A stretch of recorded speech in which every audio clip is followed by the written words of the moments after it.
So, I'm back. School year started up again, so it's your boy, I'm Jay Manjotti, back for a journalism video.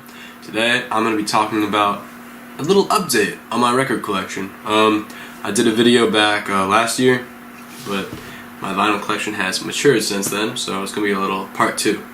I know no one really cares about CDs, but I got some good ones of these too. You know, I got some classics. I got Radiohead's OK Computer. You know, I got some okay albums. You know, from that I used to really like when I was younger. I've had this collection for a long time. Let's see, what else do I got? I got this.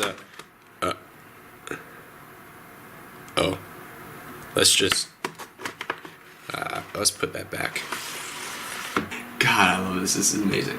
I got this pretty shortly after I did the last vinyl, pretty much, video. And what it is Meow the Jewels. Jane, I thought they were called Run the Jewels. No, see, this is the album by Run the Jewels. Meow the Jewels. You can see it's the normal Run the Jewels logo with cat paws instead. What it is Run the Jewels 2 remix. They got tons of producers. They got Boots, they got Blood Diamonds, they got The Alchemist. I mean, it's pretty loaded. Obviously LP has a remix track on here too. But the theme for this remixing is cat noises. And it's, in short, hilarious. They do a surprisingly good job on it. The cool thing is everything goes to charity. All the profits they made from this album, I don't even know what charity, hopefully something cat related. Something amazing about this actually. There's actually not real, I hope it's not real, like some kind of synthetic cat fur. And whenever you pet it, a bunch of fur comes off. So, of course, I gotta mention something amazing. Possibly the ugliest vinyl I have ever seen. Brown vinyl. It will never not be hilarious to hear Killer Mike's hardcore rap style going up with cat noises mixed into his music. It will never not be funny. Next, the classic, the legendary, Simon and Garfunkel, Bridge Over Troubled Water. Wow. This, oh man, it's hard to even talk about Simon and Garfunkel. They're such like a classic, kind of inspired so much between pop and rock music alike, I'd say. Between being emotionally charged, these songs also come off as, well, incredibly catchy. Next up, EP from '96 by one of my favorite bands, Interstate 8, Modest Mouse. Oh man, this thing came out a little bit after This Is a Long Drive. Bro.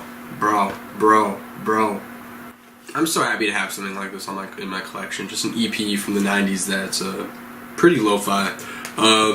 Some fantastic songs on here from Interstate 8 to Edit the Sad Part. It's really just the whole thing. It's tight, but it's good too. Not to mention on the B-side, there's just a live performance that they did in Montana. It's fantastic. Yeah, nothing like their newest stuff, like, oh man, the Strangers to Ourselves, what was that? Total garbage, right? Oh man, can you think of the sad sack of an album that must be to be the total downfall of such a great band like Modest Mouse? I haven't even spun this one yet. I just got it like yesterday, and I'm so happy I found this. Same with Interstate 8, actually. I picked that up yesterday too, but while I was there, record collector, Iowa City, Aesop Rock's The Impossible Kid. Came with like a poster too. Super cool poster, by the way. This is wrapping up to be one of my favorite, maybe even top 10 albums of 2016, honestly. His beats are hard, but it's not quite as hard to decipher what he means in his songs. They're a lot more personal. His lyrics are still on point. Not to mention, between like the amazing lyricism, there are some incredibly catchy beats on here. Rings is still getting stuck in my head. Same with Dorks, Blood Sandwich, Kirby. This next one is Bob Dylan project, Planet Waves, from Oh man, it would have been the early 70s that this came out. And it's very acoustic stuff. I'm sick. I know people could argue for a long time, oh, you have that Bob Dylan album, but you don't have this one? Well, if you have that one, you gotta have this one. What, you don't even have the basement tapes? What are you even a real collector? Dude, I found this for like $1 somewhere. It's raw, it sounds good. Would I have picked it up if I didn't just see it for $1? Probably not. Sorry. Very raw, acoustic stuff. It's enjoyable. This actually is another thing that I found for just $1, but I'm so happy I did because it is remarkably cool. Nektar's A Tab in the Ocean. I didn't know like anything about Nektar before I found this actually. Prog rock, UK band. Oh man, first off, I love his album art. You should. Oh man, I want you guys to be able to see that. It's so cool to me. Kind of, I feel like In Utero, Nirvana's album cover, kind of took some inspiration from this thing. Really in general though, like A Tab in the Ocean, which is on the A side, then Crying in the Dark, Desolation Valley, and Waves are all on the B side of this thing. It is a remarkably orchestrated piece. It's probably around like 15 minutes. I feel like a lot of current day death metal bands kind of got some inspiration from this too. This one is it's straight out of Compton. NWA. I don't know what to say about it. Like I saw it, I'm like I gotta get it. I could talk about the mediocre movie that came out last year. I could talk about the controversy it spawned. I could rap Ice Cube's verse from Straight Outta Compton. Here's something I feel like is kind of necessary to have in any record collection. Nirvana, MTV Unplugged, one of the last live recordings before Kurt's death, recorded in 1994. I love the stripped back sound of Nirvana. I don't know, I mean, when Kurt can really just wail, that's amazing too, but there's something very relatable, easy to connect to about it when it's a bit more stripped back and Kurt can just kind of sit with it. I think that's cool too. Not to mention we get some really good covers on here. I love David Bowie's Man Who Sold the World. Fantastic. One of the greatest hip hop, actually, just wait. It's a duo. These next two of the greatest hip hop albums of like all time. Shoot, I'm just gonna say it.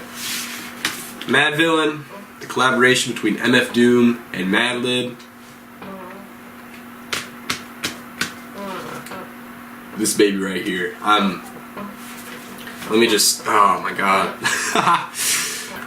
Album that borrows a lot from superhero culture, puts Madlib and MF Doom in like the position of like these supervillains, and you get like this narrator who comes in and out talking about it. Not to mention, Madlib's beats just fit so perfectly with it. Like, it's a good blend that you wouldn't think would fit together so well, but when you kind of put the concepts around it with like supervillains and stuff, it fits. It's just an amazing experience. I love this thing. And another album I'm gonna geek out over. Favorite album of 2015, last year.